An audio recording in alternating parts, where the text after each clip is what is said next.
When three friends decided to bid for a storage container at auction, they had no idea what it might contain.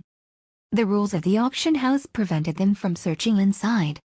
And apparently, no one, not even the auction house, had conducted a proper valuation of its contents. You have to speculate to accumulate, according to the old gambling proverb. But since neither the buyers nor the sellers knew exactly what was being sold, it was near impossible to determine the odds of winning a profit. In fact, the container might just as easily have incurred a loss. But the friends decided to bid anyway. If they were lucky, they might make a small profit. If not, better luck next time. However, as it happened, the contents of the mystery container appeared to be worth considerably more than they paid for it. The friends struck gold. Of course, fans of reality television might be familiar with this scenario. The program Storage Wars, for example, trails auction hunters as they bid for abandoned storage containers, appraise the objects inside and, if they're lucky, rake in a tidy profit when they sell them on. Storage units are considered abandoned and therefore eligible for auction when the renter is 3 months or more in arrears. Potential buyers are permitted a brief glance of the unit's contents from an open door, but they are not allowed to scrutinize the goods closely. The contents are sold as a single lot. Such auctions have definitely captured the public's imagination, generating several spin-offs and, in some cases, praise from professional critics. For example, Storage Wars was described by the Los Angeles Times as a strangely uplifting show, hope being one of the many things one can apparently find in an abandoned storage unit. Indeed, reality TV appears to have been the inspiration for 3 first-time bidders from the UK. We've all seen Storage Hunters and that on the telly, so we thought we'd give it a go. Danny Owens, 26, from Kelvingraham in Northeast England told the website Gazette Live. Owens and 2 friends, Michael Gowder, a 29-year-old plumbing and heating engineer, and Anthony Frankish, a 29-year-old landscape gardener, had attended the auction separately to bid on single containers. But since they knew each other, they decided to pool their resources and make a joint bid. The auction took place in June 2017 at Magnum Storage at Haverton Hill, an industrial estate near the town of Middlesbrough in North Yorkshire. Around 100 people attended to bid on a total of 16 storage containers. Only one of them, however, has so far turned out to contain a jackpot. On the day, the friends gambled $112 each and managed to outbid a rival group of buyers. I think the other people were a bit gutted they'd missed out, Gowder told Gazette Live. They asked, "What did you see in there?" "So I went, I could see money." At first glance, however, the container appeared to hold little more than a jumble of worthless junk.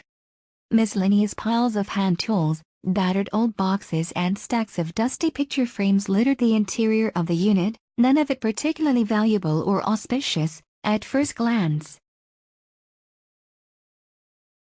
But on closer examination, there were indeed a number of valuable items hidden among the piles of tat, French wine, for example, bottled during the Nazi occupation.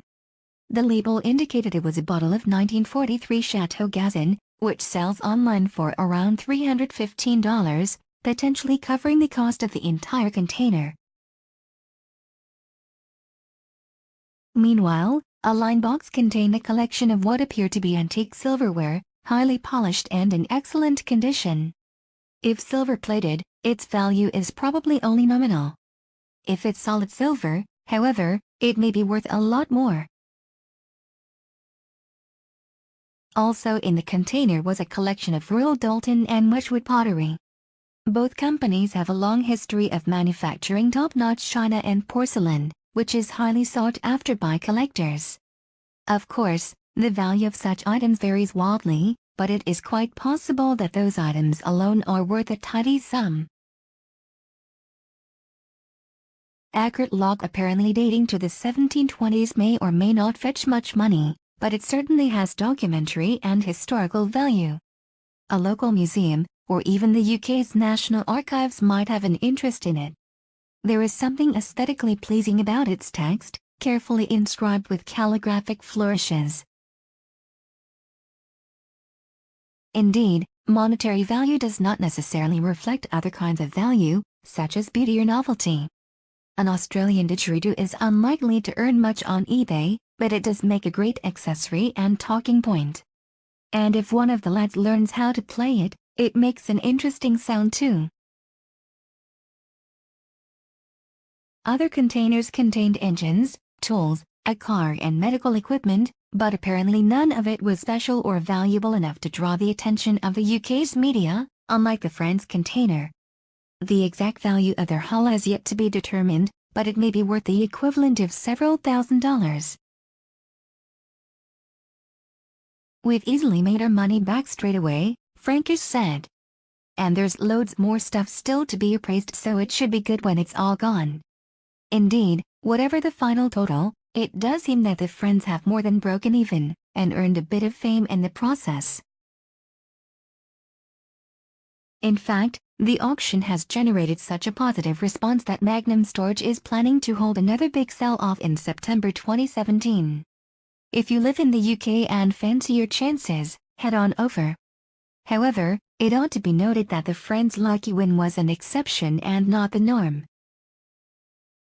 Still, the idea of winning big is a powerful draw. After all, millions of people gamble on lotteries around the world every week, or otherwise tune in to watch high-stake game shows. If you're lucky, if you happen to be at the right place at the right time, if you do the right things in the right way, you might just win big too. Good luck. Subscribe for more.